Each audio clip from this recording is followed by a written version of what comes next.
kilifa yëpp teg ko ci loxol imam Baye Serigne Mbacke Gueye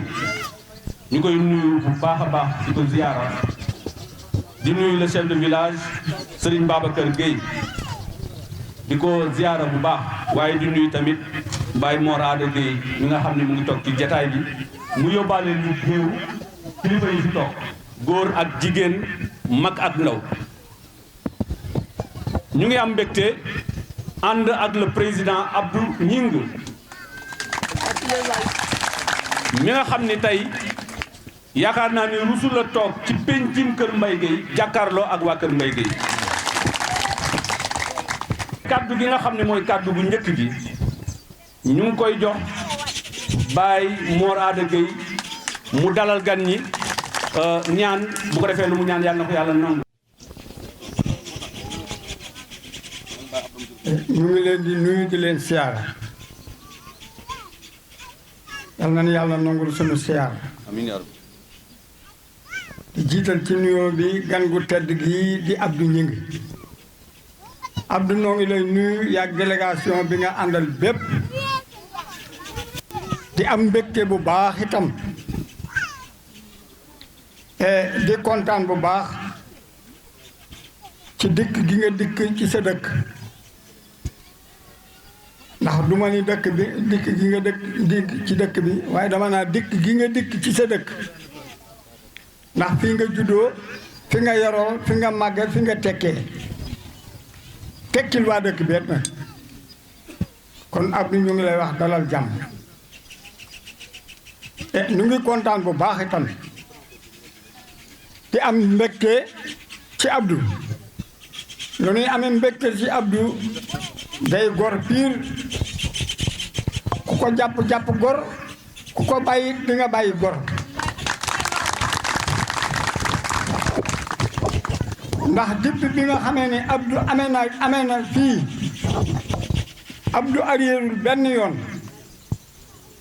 du bi mu nekkee ci pouvoir du bi mu wàccee pouvoir Abdou wàccul ci defal nu ak defal waa tund kon Abdou loo bëgg den loo ko bëgg leen loo bëgg den la ko bëgg leen ndax góor piir nga ndax damay wax ni bu dul woon Abdou sax nu war a jàpp Abdou ngir jibi mii ndax jibi lenn ñoru ko lu dul lenn dëkk bi yëfi boppam ñoru ko wutul dara lu dul wut lu ñëw ci dëkk bi te lu ko Abdou jox mu jox ko waa dëkk bi loolu waa dëkk bépp seede na kon jibi bu wootee ni Abdou ngi ñëw yaakaar naa ni ñëpp dañu génn teeru Abdou Abdou bu amee lu mu bëgg dëkk bépp dañu teew defal ko Abdou Abdou jërëjëf samay kàddu nag lu bari ndax sant moom mënut a paase cant waaye Abdou noo ngi lay sant bu baax jërëjëf. asalaamaaleykum wa rahmatullahi taala wa barakaatuhu mbokk yi ñu ngi leen di leen ziara te di leen balaax seen yàlla ko di jëkkal te ñoo ngi sant ñëpp di gërëm ñëpp di gërëm si néew bi ki nga xamante ni mooy sunu chef de village di Amadou Gueye doomam nekkal ko fii di Babacar ñu ngi koy sant di ko gërëm di ko ñaanal yàlla na fi yàgg di ci teg ki nga xamante ni mooy sunu imam di Mbacke Gueye yàlla na yàgg itam ci barke bi sallallahu alayhi wa sallam mu ngi di yàlla na ko yàlla nangu tey jii dama am ngànt waaye jëmm ji dama jaral mënu ma xool bu baax na soxla waaye ki nga xam ne mooy jox Abdou Gningue mi daf ma jaral lu ne ci àddina tey jaral na lu nekk ci àddina dëkk bi ndax dara ñëwu ko lu dëkk bi dara ñëwu ko ngir man kon Abdou ñu ngi lay sant di la gërëm bu baax di la ñaanal yàlla li ngay bëgg yàlla na la ko yàlla defal ci barke Yonent bi sallallahu alayhi wa sallam ak ku la ko yéene la suñu xol sedd na ci yow suñu xel dal na ci yow dëkk bi nag amul sa fay yàlla rek moo am sa fay yàlla fayal na ndax nit bu fekkente ni lu mu nekk naa la ca kooku mënoo ko fay te yow lépp loo xamante ni naan nga ko nelaw ko Kër Mbaye Gueye bu ma xamal ko sax damay wax ni waa Kër Mbaye Gueye fa nekk ak foo nekk dama leen di wax toujours ne leen jàpp leen ngir man jàpp leen ngir Abdou ndax leer na ma ne Abdou lu ma ko wax dina ko def ci Kër Mbaye Gueye gi kooku moom leer na ma yàlla boole noonu gën di ay xale ba nga di si musuñoo jooyee si ay kàddu benn yoon te lu ma ko wax su ko mënee dina ko def su ko muy dina ko jéem fu mu ko mën a am gis kon kooku mënoo ko fay kon dëkk bi man li ma leen di sant mooy fu ma kenn ku ne xam ne ma man billaahi wallaahi tallaahi jël sama liggéey bi barke rasuulillaahi lu ma am Kër Mbaye Gueye moo ko jël te lu ma am Kër Mbaye Gueye laa ko indi te jëmu ji bis bu faloo di ngeen xam li ma leen wax yal na yàlla dimbali ba mu faloon boobu baa ngeen xam ne yéen kan man maay kan wala ëpp mooy kan waaw loolu man faa wax du bari foofu laa fi yemal ak yéen. te ndawi Kër Mbaye Gueye manko nañu kii yëkkati seen kàddu nekk responsable toogal fii le président Abdou Gningue mooy Massar Gueye. di la sant di la gërëm di nuyu Baye Djibi Gueye aussi tamit ñu ngi koy nuyu di ko ñaanal jàmm ak wér parce que tamit rek ñu wuyu diraat bu ñu booleeg yow ba tey wax dëgg yàlla moo ñu jàpp boole ñu ñun ak yow may wax nag si turu l'association des jeunes soldats de Kër Mbaye Gueye may wax ci seen kàddu ma ne président diraat bu ñu Baye Djibi boole ak yow ba tey wax dëgg yàlla vraiment gis nañ suñu bopp ci yow vraiment lépp loo xamante ni suñu ambition la wala mu nekk suñu bëgg-bëgg ñu diis la ko def nga ci sa doole def nga ci sa poche wax dëgg si yàlla loolu ñu la ci sant di la ci gërëm bu baax a baax a baax a baax monsieur le président di la xamal ni la tamit ñun jeunesse su Kër Mbaye Gueye wax dëgg si yàlla tàllal nañ la loxo nekk ci sa ginnaaw lépp loo xamante ni soxla nga ko si ñun si kattanu yàlla incha allah taala rabbi deen ci def suñu kéemtalaayu kattan ñun jeunesse de Kër Mbaye Gueye di la xamal ne la daal ñun waa Kër Mbaye Gueye jeunesse bi yëpp ñu ngi ci sa ginnaaw monsieur le président wax dëgg si yàlla ndax wala doy wax ni képp koo xamante ni daf la nekkal da nga koy nekkal te ñun lépp loo xamante ni suñu bëgg-bëgg la ñu woo la te li ñu gën a neex ci yow buñ la wooyee ak même numéro bu ñu la wooyee nga wuyu ñu nga décroché wuyu ñu n'importe qui ku la woo nga wuyu ko loolu nekk na loo xamante ni lu ñu gën a neex la ci yow monsieur le président donc bon ñu lay xamal ni la ñun les jeunes de Kër Mbaye Gueye ñoo ngi ci sa ginnaaw tey ba suba lépp loo xamante ni daal soxla nga ko si ñun jeunesse su Kër Mbaye Gueye si kattan yàlla dinañ si taxaw bu baax a baax a baax a baax les jeunes soldats de Kër Mbaye Gueye bon maa ngi gàttal foofu samay kàddu na war a yëkkati kàddu ASC bi waaye kàddu ndaw yi teg ko ci kàddu yi ki nga xam ni moom mooy Massar Gueye kon Alioune bu ñu mënee jigéen. di nuyu le président monsieur Abdou Gningue di nuyu l'ensemble de sa forte délégation.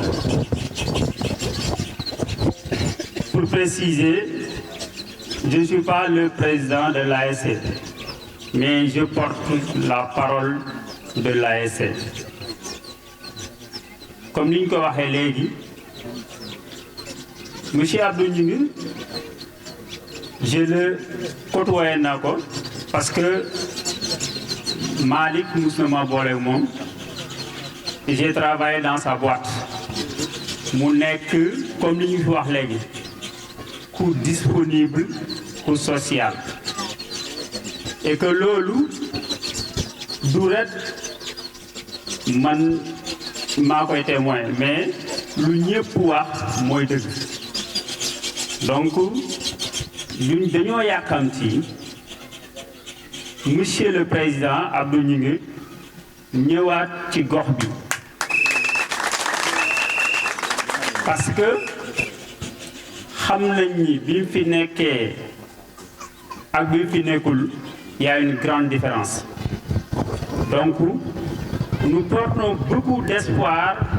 sur la personne de Monsieur le Président Abdou Gningue.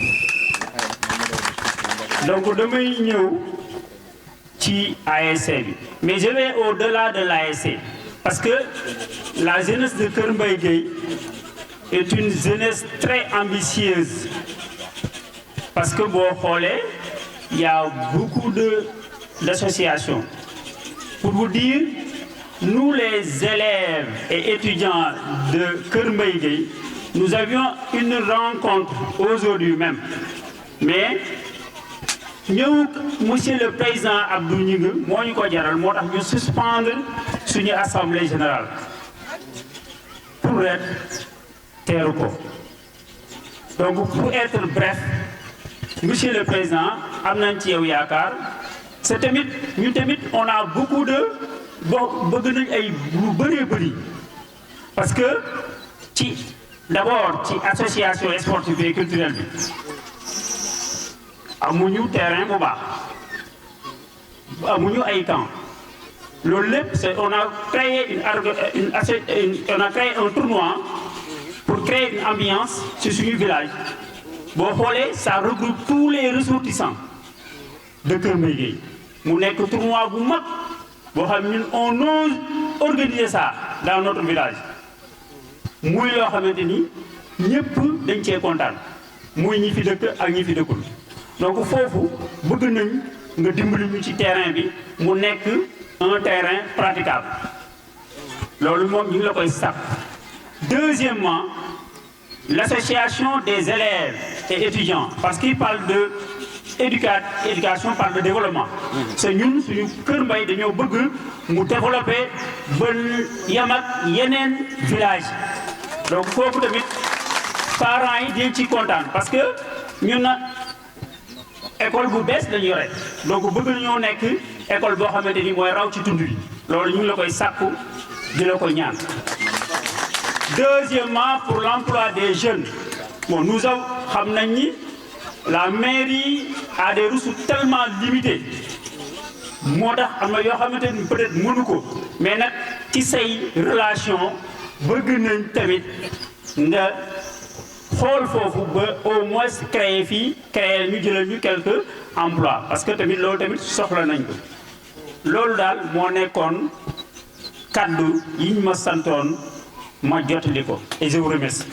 merci. discours bu am solo bi nga def ku ko déglu xam ni discours borom xam-xam la yàlla xeeb dool yi dañuy jël kaddu gi jox ko la dame de fer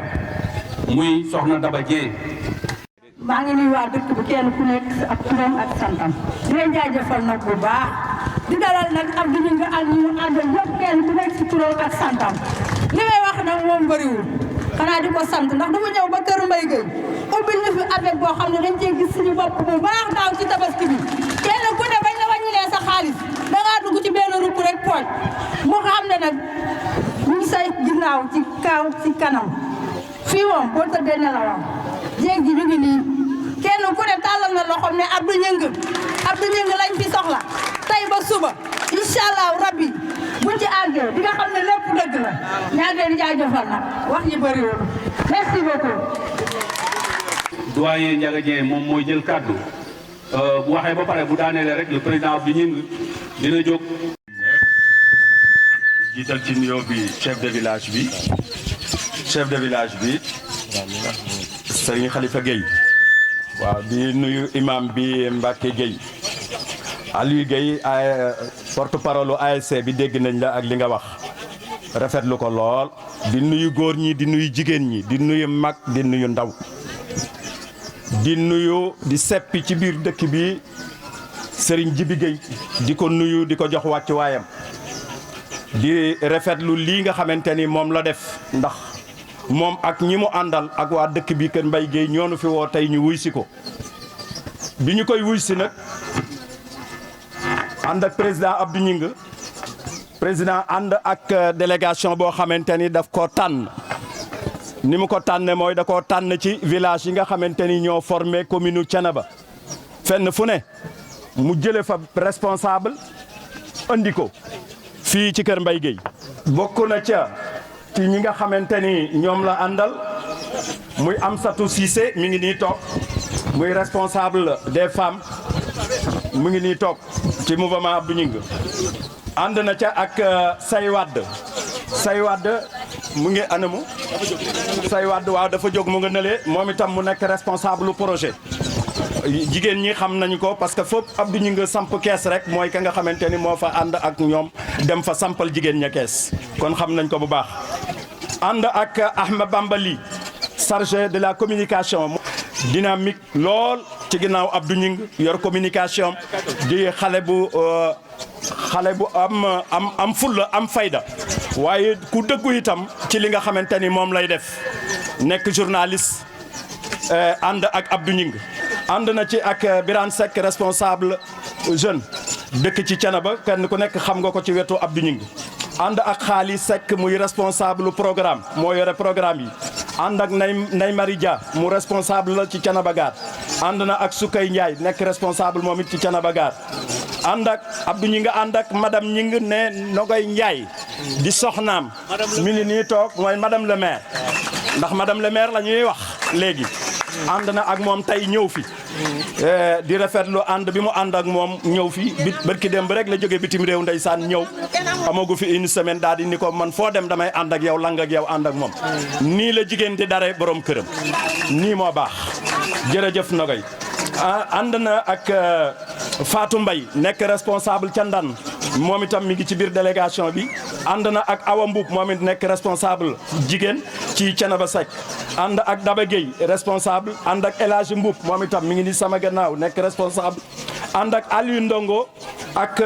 Ahmed Fall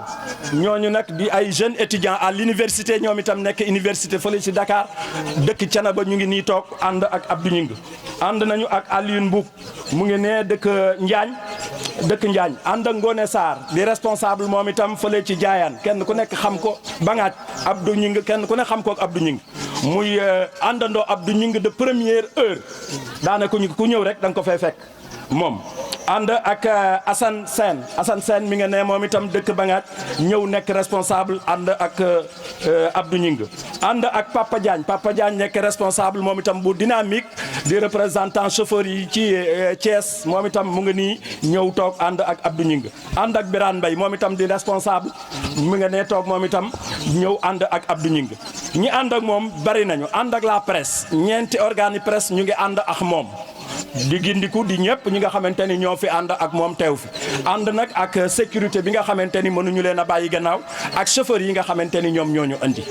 ñii la ñu àndal Abdou ñi nga àndal pour ñëw fii ci tey kay Mbaye Guèye pour nemmiku si leen waxtaan ak yéen parce que dafa am lu xew te li xew dañ ko war a xam li xew mooy Abdou ñi ngi mii yàgg na ak yéen lool yéen ko fi faloon mu nekk fii président conseil rural yàlla def mu am ku mu ko àndaloon kooku dëkkoon ci zone nord bii am langage bu mu leen teniroon ngeen déglu ma bu baax ndax li may wax daf di lu am te yéen a ko mën a seede mu amoon langage boo xamante ni moom la leen tëralaloon ba convaincre leen ci woon àndoon ak yéen ba fulli Abdou Ñing ci erreur te moo doonoon Abdou Ñing conseiller président conseil rural bu Thiénaba la dañoo fàtte zone nord kenn def fa dara nanu am sunu fulla am sunu fayda zone nord ñu seet benn responsable ñu fal ko ñu ne ko mooy kan mu ni man maay responsable bi te ci ginnaaw Abdou Ñing la toppoon Abdou Ñing yóbbaale ko fal ko mu nekkoon deuxième vice président ci conseil rural bi waaye langage boobu mu leen teniroloon ba taxoon ngeen ànd ak moom fulli Abdou Ñing defe naa ne ak rëcc moo ca am tey rëcc gu wér moo ci am tey ndax ñun ca Thiénaba lan toog dégg seen i yuuxu yéen a yuuxu de yéen a yuuxu Abdou ñu ngi ne leen wàllu si na jogaat ñëw wàllu si leen langage boobu mu leen teniroon moo dul woon dëgg Abdou ñu ngi xamul askan Abdou ñu ngi xamul dëkk Abdou ñu ngi xamul mbokk Abdou ñu ngi xamul commune Abdou ñu ngi xamul jabar xamul doom xam nga ku mu xam xolom bii la yor yéen a ci kenn ku nekk jàmm na kenn ku ci nekk mu mën laa defal la nga bëgg kon développement Abdou ñu ngi nii lañ ci yaakaar waaye du keneen kenn mënu leen a jaxase ak Abdou ñu ngi ku ko bàyyi woon it am nga ci ak rëcc gu mat sëkk parce que kenn ku nekk xam na ni boo diggaaleeg moom di nga xam ni gor la jullit la te nii mu mel ni la mel ndax ba mu fi jógee ba léegi yàgg na juróom-ñaari at taxul mu bàyyi yoratul budget communauté rurale yorul budget commune waaye teewul ci ñàqu boppam la yëkkati lu mu defal waay ak lu mu defalub dëkk ci ñàqu boppam la ko defee ngir bañ a tàggoo ak yéen rek ndax yaakaar ji ngeen ko yaakaaroon kon jot na góor jigéen mag ndaw ñëpp ñu am fulla am suñu fayda delloo si lii pour ñu am lanu amoon ñu amaat lu ko ëpp lay doon sax parce que ci conseil rural ni mu meloo nga xamante ni da koo tëkkale woon ak néegum ñax léegi ñu am terrasse ami étage am oto ci suuf ami piscine te mooy commune li muy dugal dafa am ñaari xaalis yoo xamante ni toujours état dina nu koy indil mu jóge ci état ci trésor ñëw dugg ci suñu kees ñun ñii ci commune bi man conseil municipal la waaye dañuy indi fonds de concours indi fonds de dotation état jox na ko mu toll ci juróom-ñaar fukki millions ak benn moo fi dugg ren moo fi dugg daaw moo fi dugg daaw jéeg année yi yëpp moo fiy dugg budget bi dañ koy tëgg ci ñetti téeméeri millions yu topp juróom-ñett ñetti téeméeri millions yu topp juróom-ñett budget nag léeg-léeg ci lañ leen di nax wane ni budget xayma la lépp du dugg waaw dëgg la lépp du dugg ndax boo naan bu ma amee xaalis tabax jàkka waaye fukki million moo koy tabax man ngaa am juróom-ñaar waaye teewul am nga bul weddi ne am nga bul wax rek ni fukk laa bëggoon kon fukk yi dajewul kon mënumaa def la ma waxoon am nga juróom-ñett tabaxal sunu budget buñ ko voté ci ñetti téeméeri millions yu topp juróom-ñett at mu jot moom la budget bi ay kayit la yu leer yoo xamante ni mi ngi fi dinañ jot 62% du budget global bi nga xamante ni am nañ ko dinañ am ci 62% de 300 millions mooy 162 millions boole ko ak 71 millions fonds de concours ñaata la wax ma ñaari téeméeri millions ak fanweer ngay wax ni mooy dugg si loolu mi ngi dugg si ci biir boobaak léegi cene ba géem a dëkk day ceem dëkk fa ñii ñoo fa dëkk te rus na maa wax ñu di ko dindi wala kenn di ma ci tontu ëllëg naan am na juróom-ñaari at birig buy jar ñaar fukki dërëm defuñu ko fa maire bi defu ko fa billaahi birig buy jar ñaar fukki dërëm amu fa xaxaruñu nag lu baaxul dañu naan baaxul parce que bu fekkoon ni 38 villages la ñu am te village bu nekk ñu dugal fa 3 millions wala 4 millions sax jigéen ñaa góor ña am loo xamante ni dinañ ci mën a jàpp daal ni ñun kat gis nañu njariñ ci biir commune bi waaye waxi neen rek chargé sa poste ba mu fees ak ña ko àndal duma seen morom dinañ xam ni maa leen man nangam barki démb fii la ñu fekkoon lépp fi la ñu fekkoon ku fi mën a am dara wala nga def dara nit ñee la def dara ba pare jox la dara loo defee dara loolee nga defee nag da nga ko war a ànd ak ngor ànd koog diine defal ko ñi nga xamante ni jox ko ñi nga xamante ni ñooy askan wi ñoom la soxla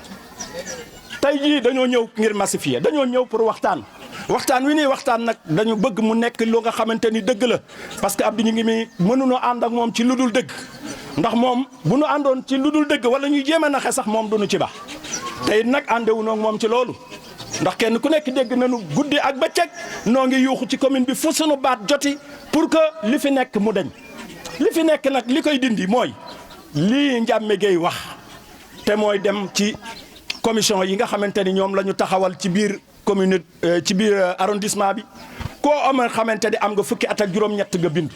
képp koo xamante ni da nga fee sëy si wala da nga fee tuxu si te doon voté feneen dëkkoon ci beneen dëkk wala beneen commune ñëwal nga def sa transfert demal nga bindu ji def sa transfert voté cena ba bureau bu la neex nga ne fa laay voté bu dee kan Mbaye Gueye baax na bu dee feneen baax na bu ko defee ñu bind la parce que loolu mooy ngànnaay bi nga xamante ni moom la ñu gànnaayoo mën a gànnaayoo pour dem ci xare bi pour li fi nekk ñu jëlee ko fi li wax nag dëgg la te it nag délai bi gàtt na parce que le 8 lay yam te le 8 daanaka bis bu dellu si la bis bu dellu si mooy le 8 ci la inscription bi yam kon ku ko deful woon booy boo nga profité pour mën koo def en tout cas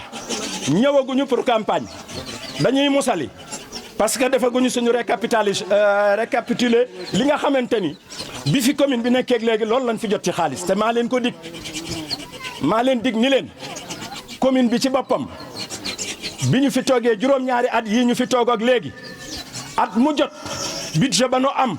compte administratif ba nu am compte de gestion ba nu am li fi dugg ci xaalis te ñoom ñu nangu ni dugg na fa ci xaalis trésor nangu ni dugg nañ fi ci xaalis ci Thiénaba lépp dinaa leen ko wax at par at bu ma leen ko waxee loxo dem gémmiñ maa leen ko dig te dinaa ko def parce que nag am na loo xamante ni bu ko nit dee def ci sa alal te nit nag dafa war a am fulla am fayda li nga xamante ni man maa ko moomal sama bopp ñu dénk la ko amoo ngor amoo fulla amoo diine ju delloo ma sama alal jox ma ko ma am fullay jël si ko damay am fullay jël si ko man fuqar ñi ko ci yow wan na ni la maa ko moom bu ñëpp dogo woon noonu ñëpp def noonu kon suñu alal jee moom ñu di ko saaxee di ko def noonu la neex kon dinañ ci jot àggaguñ ci campagne de dama leen di dig rek waaye bis dina ñëw ma andi leen ko muy kayit yu leer ñu photocopie ko kenn ku ci nekk am ci benn ñu xam ñaata lañ fi dajale ci xaalis loo xam ni kenn du ko weddi ñaata lañ fi amoon loolu lu mu nu mënoon a jural ak ci poche yi nga xamante ni ca la dem ak ca fa ñu ko def ñoom loolu dina ñëw ma di leen ñaan waa Kër Mbaye Guèye yàgg nañ fee ñëw Abdou ñu ngi mi yàgg na fee ñëw yàgg na fee fekk Jibi Guèye yàgg na fee fekk jigéen ñi yàgg na fee fekk góor ñi heure bu nu ñëwee la même chose nii ngeen ñuy dalalee nii ngeen ñuy teeroo nii ngeen di waxee muy jeunesse bi di ASC yi di imam bi di chef de village bi di ñëpp ñi nga xamante ni dañoo dëkke dëkk bi kon te loolu lañ leen di la leen di tàllalaat loxo di leen ci yaakaaraat di wax ni moom am na xel mu dal dëgg ci Kër Mbaye Guèye bu ko wóoroon ni Kër Mbaye Guèye gii bureau de vote la boo xamante ni ñooy voté wóor na ko ne gagné na Kër Mbaye Guèye kon kenn ku ci nekk ci responsable yii ñu àndal nga xamante ni kenn ku nekk da ngaa jóge sa dëkk wax ak sa waa dëkk giñ fa waat ni sama bureau maa koy gagné parce que ñoom la ñu àndal nii ci 38 villages yi ñu ñëw fi kenn ku ci nekk jàpp nga ni ak ña nga àndal ca sa dëkk seen bureau de vote yéen a koy gagné kenn ku ne na def noonu Kër Mbaye Guèye yéen a ngi voté ji dindi aan fexe leen a gagné bureau ba rek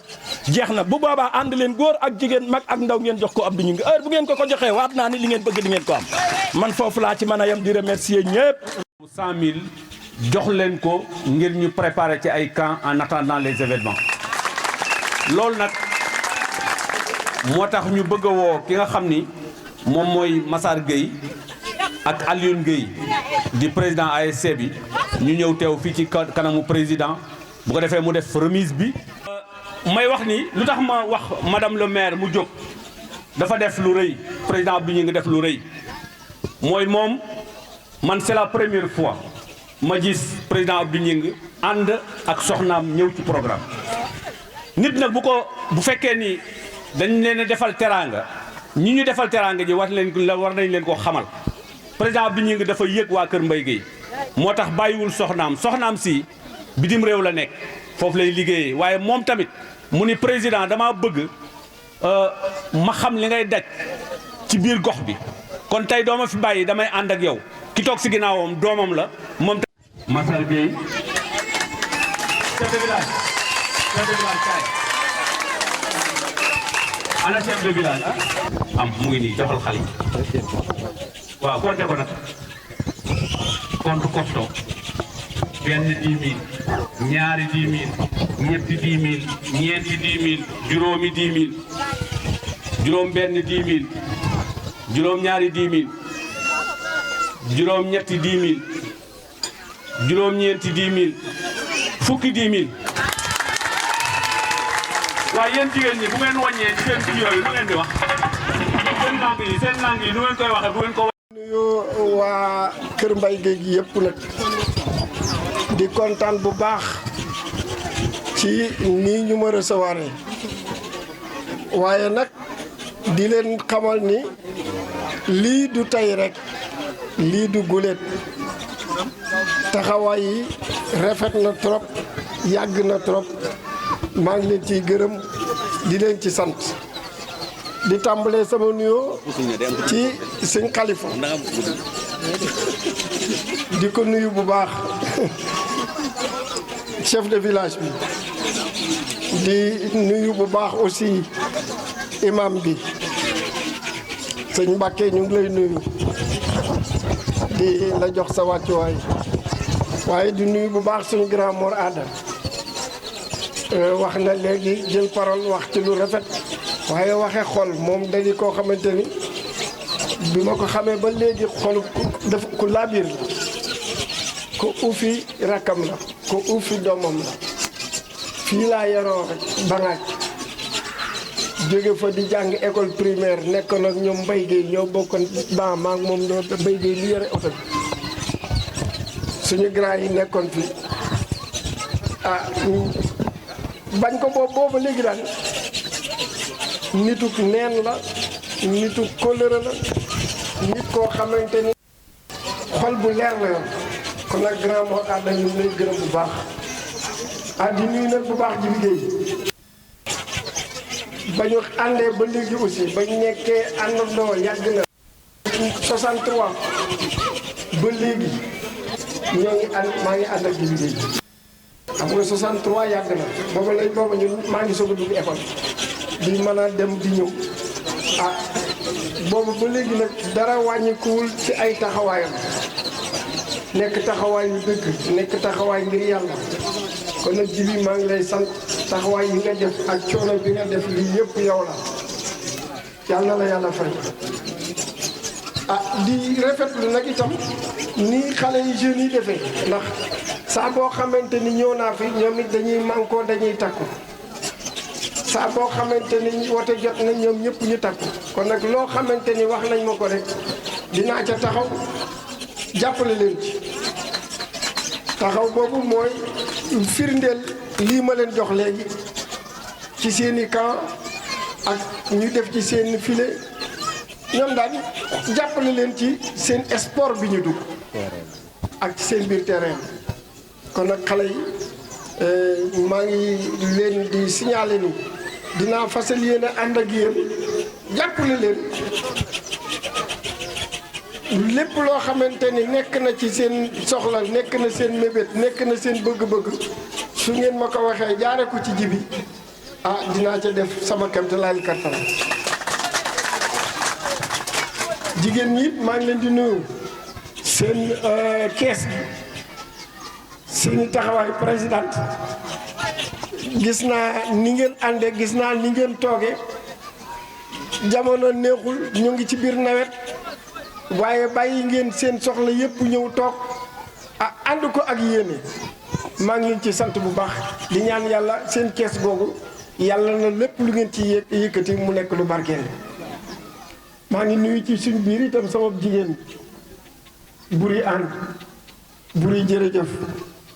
sa papa ak sama papa fii di ànd dem Ndindi ànd di ñëw Daaru Samb di ñëw Kër Mbay Géey fu ñu ànd ko fa di tuddante ay doom sama mag ki nga xamante ni maa ngi moom ñoo bokk ndey ak baay papa yi buri bee lañ ko tudde muy Baay Moraan di rakki Baay Bali ànd kon nag dëkk bi comme ni ko chef de village waxee sama dëkk la di leen sant di leen gërëm fi ñu jëm jaayaan la moom itam benn la lépp ci suuf si la suufu jaayaan suufu bangaaj suufu Kër Mbay Géey benn la ndox yi benn la kon nag ni nga xamante noonu la ñuy taxawee Kër Mbay Géey noonu laa fas yéene taxawee jaayaan noonu laa ko fas yéene taxawee ci dëkk bi yëpp ndax li ma intéressé mooy jàppale askan wi li ma intéressé mooy fii laa jànge woon wax naa leen ñi ma doon bokkal di toog ci salle de classe maa ngi ñoom Mbay Géey yàlla fàttewu leen waaye mayit yàlla fàttewu ma ginnaaw nag yàlla fàttewu ma ci fii laa doon jàng di jóge ci Kër Mbay Géey gi Tipuri di rëbb ci mbëtt yi di jàpp ci jaar yi def naa ko fii ba tey di jàpp ci cekku yi di yéeg ci guy yi noonu lañ daan def ba yàlla def nag léegi ñu nekk mag nekk ay kilifa yàlla jox ñu luñ mën a jàppale suñu njaboot dañuy retourner bokk ko ak njaboot gi bokk ko ak suñu mag ñi bokk ko ak suñu ñi nga xamante ni ñoo ñu doon jàppale démb tey soog a ñëw loolu moo tax lu ma def ci tund wi xeeb ko ndax fi laa jànge fi laa amee lépp lu ma am nga ma dellusiwaat Amadou Bamba li jërëjëf taxaw nga wane nga léegi li ma fi def yenn ci yi ma fi def juróom-ñaari école yi benn ci école yooyu Kër Mbay Géey gii la école bii passé waa Kër Mbay Géey ñoo am seen partenaire ñoo xamante ni ñooy defar lii may wax kilifa yi xam nañ ko ñu dikk ñu jàpp leen tabaxal leen donc ñoom ñoo débrouillé waxtaan ak seen i mbokk waxtaan ak seen i nit dox seen i kii ñoom Jibi Géey ñoom ñii bañ tabaxal leen école bi biñ leen tabaxalee école bi nag mu des nag def ko ab école am nañ tabax bi am nañ place bi waaye nag mënuñu ko defub école état moo mën loolu te loolu yàlla mu nekk compétence transférée maanaam ci maire bi la war a dem ci président conseil rural bi ma nekkoon président conseil rural mën a wut ñoo xamante ni état da leen di fay weer wu jot ñu ñëw di jàngale fii ci laa ñëw waxtaan ak moom fii ci guy gii place bii lañ toog ne ñaari possibilité am na école français mbaa école franco arabe waxtaan ak ñoom ñu duggoo ci école franco arabe ma bind ñu indi fi école franco arabe di fi def indi directeur di fi indi ay enseignants yokkat classe yi loola mooy man sama participation ñu ci def suñ ci dugalul woon suñ loxo bâtiment bi rek moo fi nekk waaye kon ab directeur du mën a ñëw suñu bindul woon directeur du mën a ñëw état di ko fay par weer di ko fay ay allocation familiale am programme di am nit ñi di jàng di mën a jóge fii di dem ci lycée yi suñ ci dugal woon suñ loxo loolu du am beneen classe du am waaye nag ni ñu ko defee fii noonu lañ ko defee kër Amadou Ndëri noonu laa ko defee Mbaaba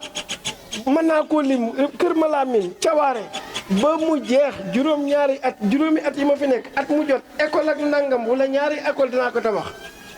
booba ba léegi benn école kenn samp ko fi ca loolu rek la boo doon lim tabax yi boo doon lim teen yi boo doon lim ndox yi ñaar fukki dëkk ak juróom-ñaar dox naa leen ndox forage bii maa ko fi indi maa ko signé bi ñu def dal jàmm àllub dal jàmm bi yëpp ni mu waroon a demee sax des na ñoo ngi sant au passage bu baax sëñ Mor Kane gis nga bi may defar forage bi lettre bind boo xamante ni sëñ Mor Kane ak chef de village yi ñoo ko signé moom laa fekk ca bureau ba ma dem ñu ni lettre bi waa Daaru ba nga ñoo ko def maanaam tund Canaba ma xool ko gis ca signature bi sëñ Mor Kane gis ca signature bi yenn chef de village yi ñu jàpp appuyer leen expliquer leen ba ñu d'accord nañ ko defar ci lañ d'accord defar forage bi loolu maanaam mën nañ ciy wax ba bët set waaye daal ñu ngi leen di sant ñu ngi leen di gërëm lépp lu ñu def suñu bopp lañ ko defal ndax ba ñuy jàng amuñu woon dara léegi si nag yàlla mën na ko fokk ñu dellu si waat jàppale leen jàppale suñu rak jàppale suñu jarbaat jàppale suñu bay loolu mooy delloo mbàtt bi ca ndaa la maa ngi leen di gërëm di leen sant asalaamaaleykum wa rahmatullah